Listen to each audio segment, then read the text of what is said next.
warahmatullahi wabarakatuh. Waalaikumsalam warahmatullahi wabarakatuh.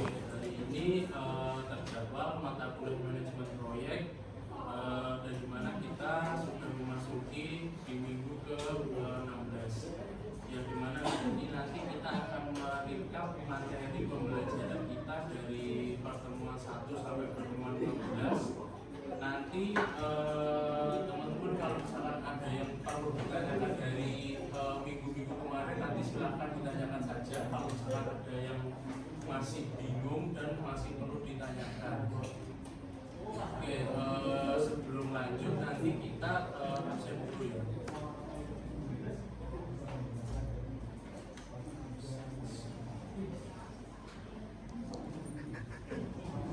Oke, silakan Mas, masuk Mas.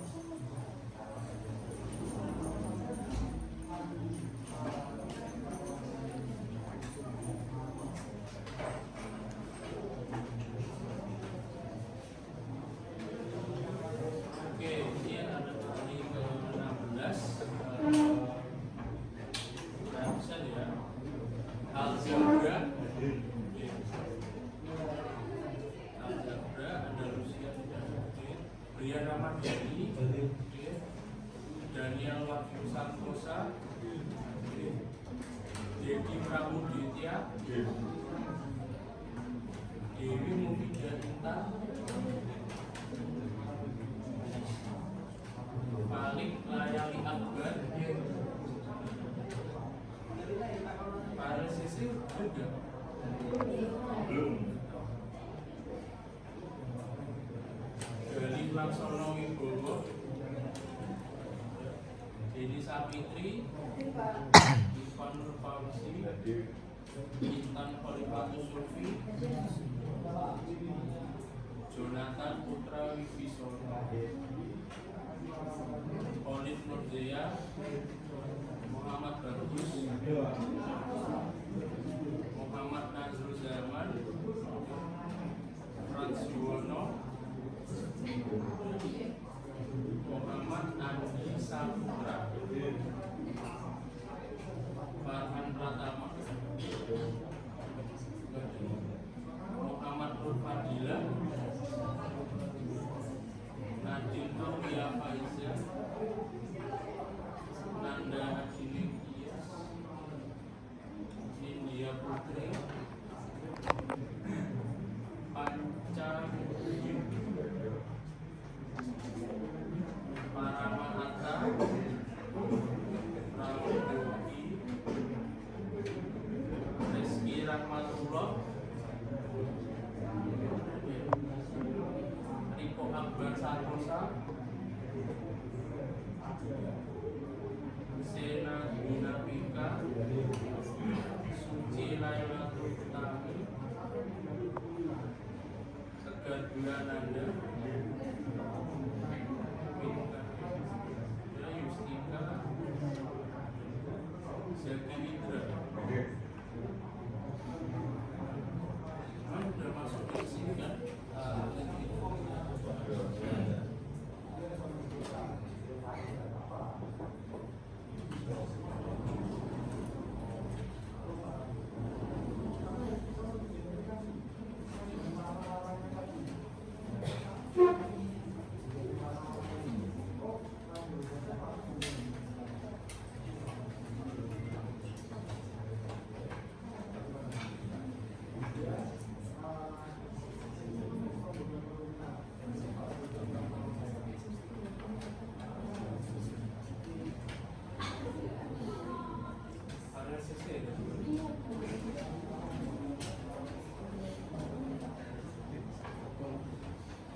Oke, baik, kita lanjutkan.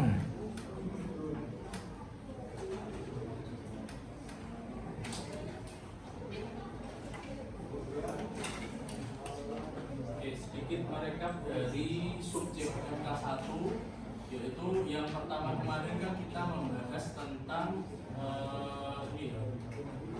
konsep dasar dari manajemen proyek konstruksi dalam konteks agraris industrialis. Tapi kita harus memahami dulu konsep dasar manajemen proyek itu dari segala aspek, tidak hanya fokus dalam konteks konteks agraris industrialis.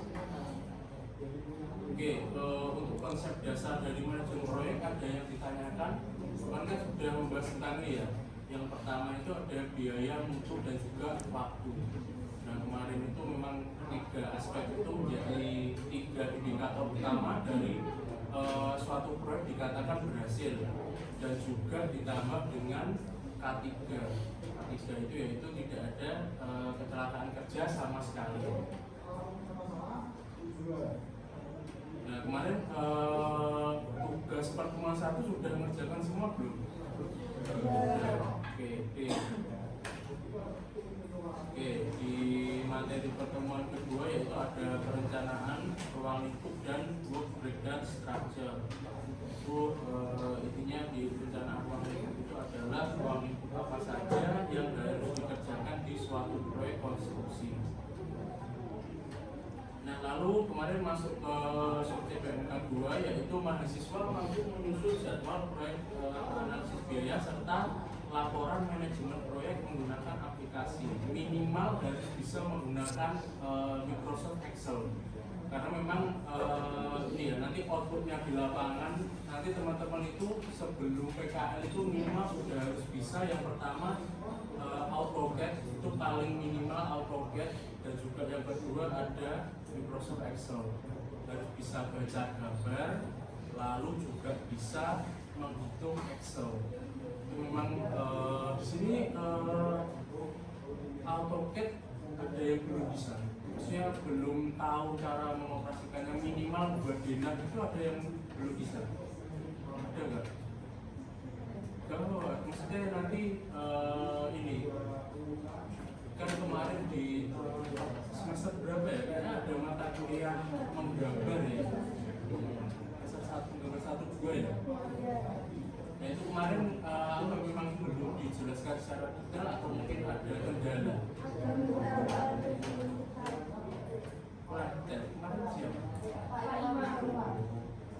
Berarti nanti ini ya, memang kadang penjelasan di ruangan itu kadang memang belum terlalu menyeluruh, tapi nanti teman-teman itu juga harus punya inisiatif sendiri dalam belajar. Nanti teman-temannya yang sudah bisa nanti bisa mengajari teman-temannya yang belum bisa, karena nanti untuk mempersiapkan diri di PKL nanti yaitu itu minimal bisa baca gambar.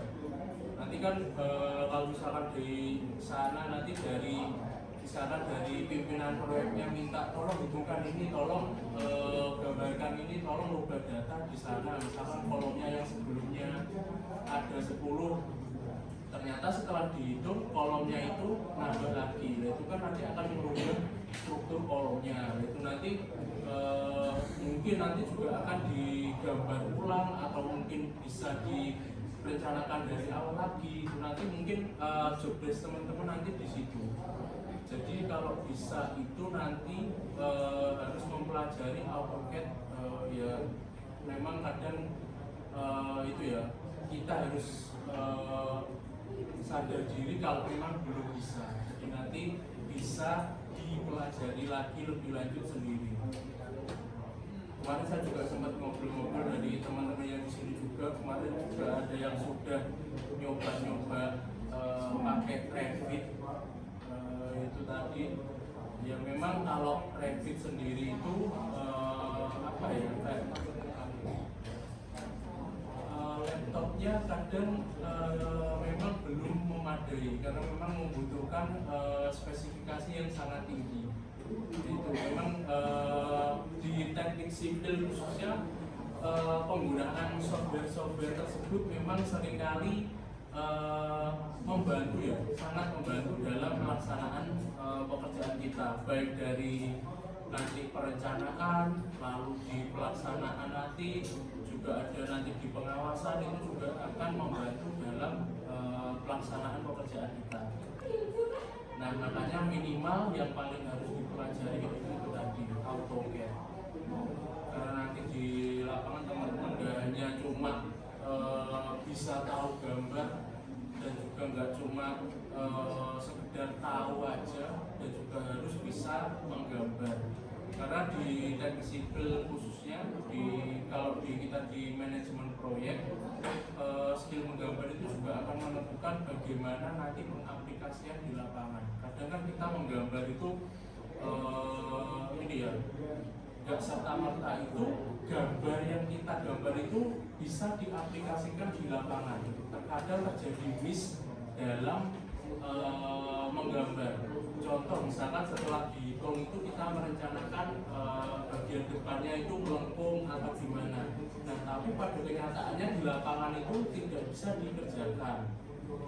Mungkin ada berbagai macam pertimbangan, jadinya struktur itu belum bisa dikerjakan seperti itu.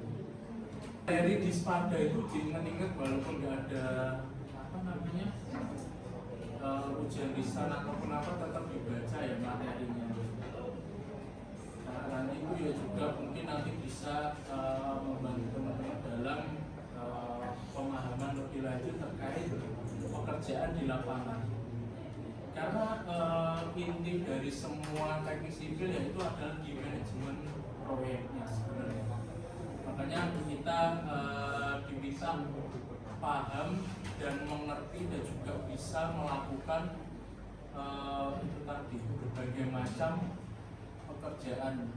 Kalau kita khususnya ini ya, kalau mungkin sekarang belum punya pandangan, mungkin pandangannya masih bisa gambar, bisa ngerap. Kalau nanti kalian setelah lulus nanti akan bisa tahu ya dunia konstruksi itu seperti apa. Kalian ingin fokus ke mana, kontraktor kah, konsultan kah, atau mungkin ikut proyek-proyek di BUMN. Itu juga nanti kayak contohnya di ini ya Kawas kita dan lain-lain itu kan juga tiap tahun kalau nggak salah itu juga open recruitment kalau nggak salah itu.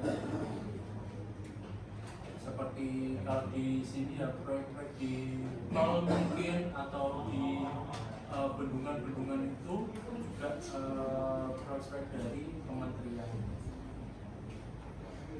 Itu kalian harus tahu tupoksinya dalam melaksanakan pekerjaan.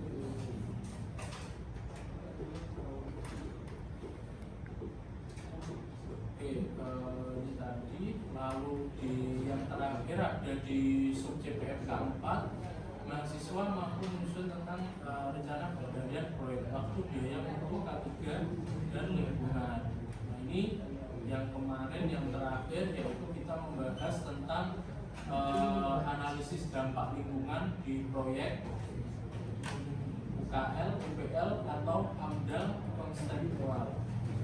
Kontekstual yaitu sesuai konteksnya ya.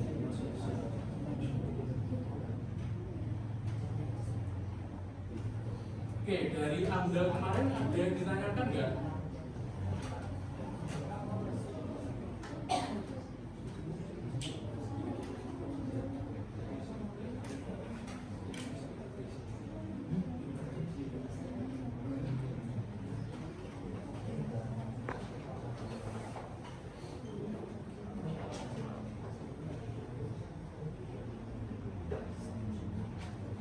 AMDAL itu adalah analisis dampak lingkungan proyek, di mana setiap proyek yang berlangsung itu harus memiliki AMDAL untuk menganalisis dampak lingkungan yang akan timbul dari pelaksanaan proyek tersebut.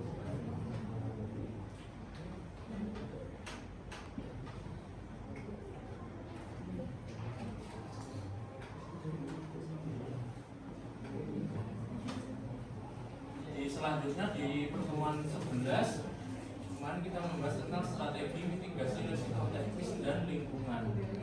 Itu juga membahas risiko-risiko teknis dan juga risiko di lingkungan yang timbul dalam pelaksanaan proyek konstruksi. Nah yang terakhir kemarin kita membahas tentang K3.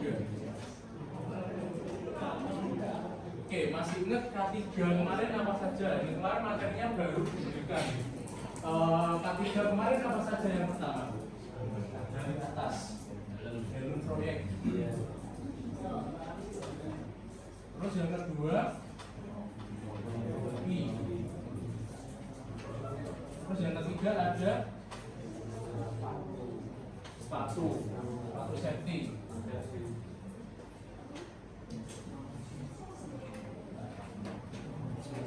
Terus yang keempat ada kalian apa? Ya, kacamata mungkin bisa juga. Sarung tangan.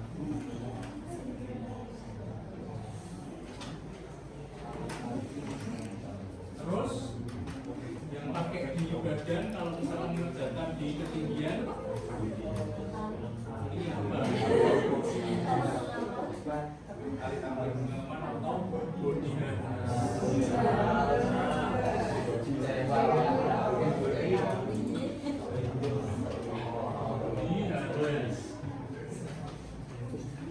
juga ada pengaman untuk telinga atau pengaman dari kebisingan ada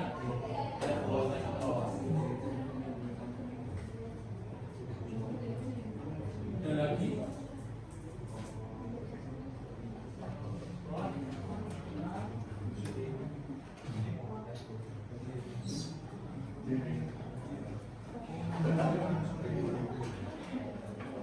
itu juga ini ya nggak hanya paling nggak hanya celana denim juga ada memang tidak harus pakai kalau di STM itu mungkin ada yang tahu pakai kettle pack Ya.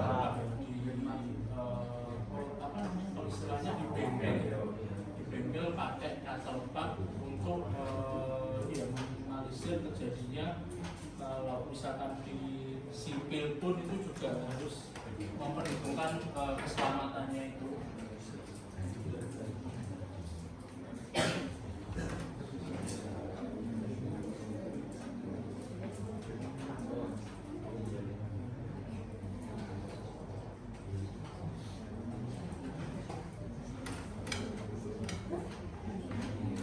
Oke, dari rekan A3 ada yang ditanyakan?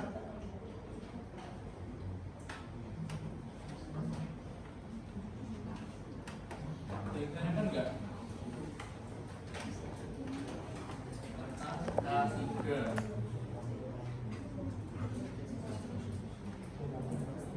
Kalau misalkan ada yang kurang jelas, nanti silakan ditanyakan.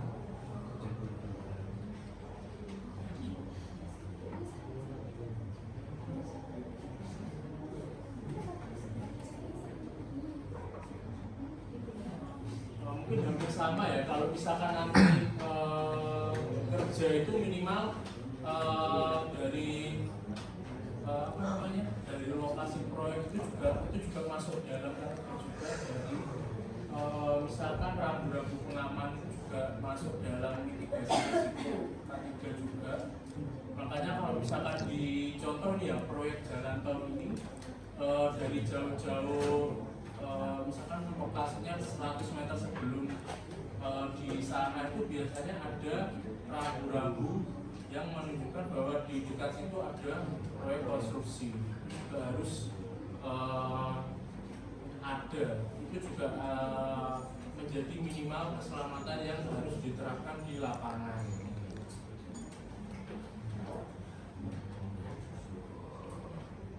Ya mungkin ini ya, kalau K3 itu memang sangat kompleks sekali permasalahan di lapangannya, karena kita memang langsung berinteraksi dengan pekerja yang menggunakan. Rata-rata itu teman-teman kemarin itu ada beberapa teman itu yang kerja di K3 juga. Itu yang memang yang menjadi kendala dalam penerapan K3 itu mungkin kalau kita mengingatkan itu juga sebenarnya mereka tahu, tapi memang dari kesadaran diri dari pekerja itu memang masih sangat kurang. Karena itu tadi ya ada beberapa penelitian yang memang menyatakan bahwa ini tanpa mendiskreditkan apa namanya pekerjaan atau pendidikan seseorang, tapi memang kadang semakin tinggi itu juga kesadaran dalam menggunakan K3 itu juga lebih tinggi. Karena kita juga kerja di lapangan kan kita nggak hanya ini ya, itu tadi kan memang salah satu indikator dari keberhasilan proyek, yaitu tanpa ada kecelakaan kerja. Makanya kan kalau di itu kan mungkin ada yang tahu di PES itu ada kerja sewajarnya kan, karena ada keluarga yang menunggu di rumah atau banyak dari pekerja juga memang perlindungan dari itu. Oh iya, dan juga satu lagi pesan saya kemarin kan tahu yang ini ya, di kasus yang di Tulungagung itu yang mengerjakan skripsi sampai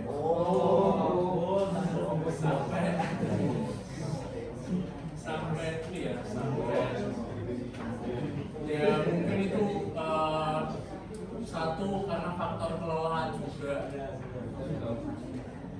Terus yang kedua itu sebenarnya makan itu jangan sampai telat makan. Itu memang kadang mengerjakan gini terus gitu sampai lupa makan. Itu minimal sehari 3 kali lah ya ini ya tahu, karena ini kan sekarang ada yang juga pintar-pintar kita nyari lokasi tempat makan juga ya, karena kan kalau misalkan kita ini, kalau saya pribadi ya, kalau dari cowok itu kadang makan itu yang penting kenyang ya. Itu yang pertama, itu juga mungkin pertimbangannya murah banyak, itu mungkin untuk rasa itu nomor berapa gitu ya, yang penting kenyang dan murah. Itu di sini mungkin teman-teman yang kos, ada yang kos nggak? Nah itu ya, kalau mengerjakan tugas itu juga kita harus tahu kondisi kita sendiri, jangan sampai nge-push terlalu apa ya, terlalu keras. Ya memang tugas itu ada deadline-nya, ada batasnya, tapi kan kita juga harus ini ya, tahu bagaimana mengendalikan atau menjadwalkan apa yang kita kerjakan. Makanya kita belajar penjadwalan itu salah satunya juga itu tadi. Kita harus bisa menjadwalkan, misalkan hari ini mengerjakan apa-apa itu harus jelas dan harus selesai. Itu karena memang sebenarnya perjalanan kita itu baru mulai kalau kita sudah lulus. Kita sudah lulus itu kita baru mulai dari nol itu kasarannya. Makanya itu tadi ya, dijaga diri, karena memang kalau teman-teman di kos kita wis meriang dikit itu di WA atau di video call. Rata-rata ini terutama yang sering apa ya, gadang lewat, kalau bisa itu mentok jam 12 itu minimal tidur, bangun jam 4 bangun atau mengerjakan tugas sedikit lagi, terus subuhan di sini muslim semua atau ada yang muslim semua? Ada yang muslim. Ada siapa ya? Itu oh ya. Ini minimal sholatnya juga di ini loh. Ya bagi yang bisa.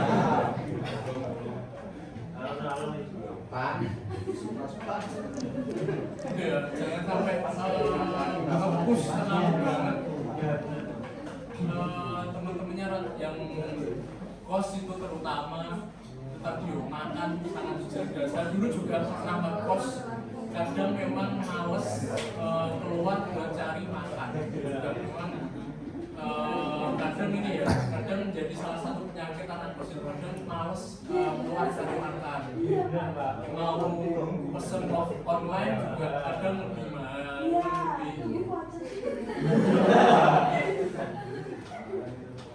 Ya, ini memang masih semester 4 dan nanti semester depan akan mungkin akan lebih berat lagi, akan banyak dan lebih banyak laporan yang dikerjakan, lebih banyak praktikum yang dilakukan. Mungkin tingkat stresnya juga akan lebih meningkat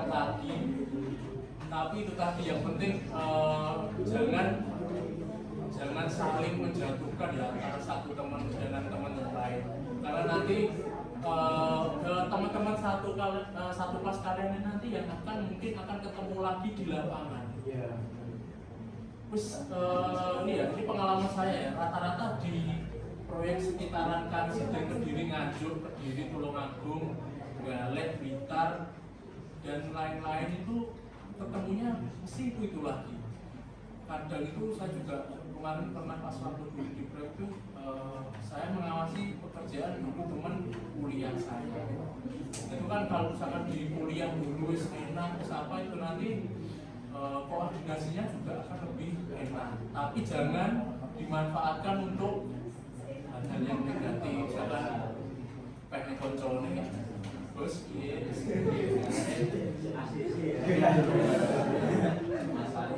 temen ya temen, tapi kalau misalkan itu kan manajemen proyek konstruksi itu kan mencakup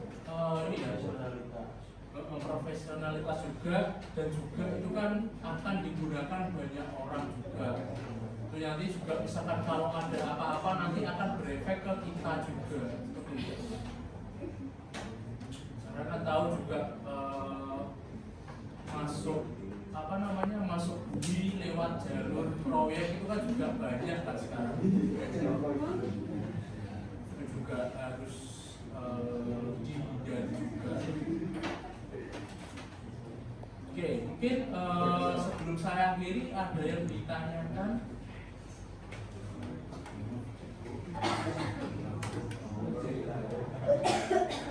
Ada yang ditanyakan dulu nggak sebelum diakhiri? Itu ini ya, kalau misalkan ada yang perlu di-sharingkan itu juga nanti bisa lewat WA atau mungkin menemui saya di ruang dosen. Kemarin juga ada beberapa teman itu yang diskusi juga terkait misalkan permasalahannya apa, permasalahan ini khususnya untuk di mata kuliah di teknik sipil khususnya, misalkan apa yang perlu dikembangkan lagi atau mungkin ada yang perlu disampaikan lebih lanjut terkait misal nanti kira-kira apa yang perlu dipersiapkan, itu nanti juga saya persilahkan. Oke, ada yang ditanyakan? Oke, berarti ini kan sekalian di pertemuan terakhir di semester ini kan minggu ke-16. Setelah ini kalian juga akan liburan semester juga, tapi tetap diingat-ingat kalau misalkan liburan semester jangan lupa nggak buka pembelajaran sama sekali, tetap dipelajari. Ya mungkin kalau misalkan liburan juga harus minimal tetap belajar, karena nanti ya kalau misalkan ngopi juga nanti ngopi yang dibahas jangan cuma pembahasannya, jangan yang itu aja. Misalkan kalau ngopi yang bermanfaat. Ini misal ngopi sambil bawa laptop belajar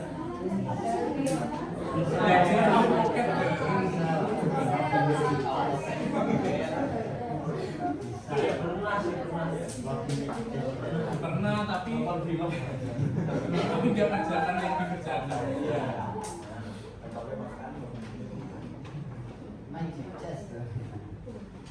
Itu juga minimal harus bisa tetap belajar itu, karena nanti ini semester ke depan itu tadi akan lebih mungkin akan lebih berat lagi, lebih banyak mata kuliah yang lebih akan bikin pusing lagi, dipersiapkan lagi. Oke, ada yang ditanyakan? Oke, kalau nggak ada yang ditanyakan, saya akhiri di pertemuan ke-16 ini. Kalau nanti ada yang ditanyakan silakan hubungi saya lewat WhatsApp ataupun bisa menghubungi saya langsung. Oke, baik, saya akhiri. Wassalamualaikum warahmatullahi wabarakatuh.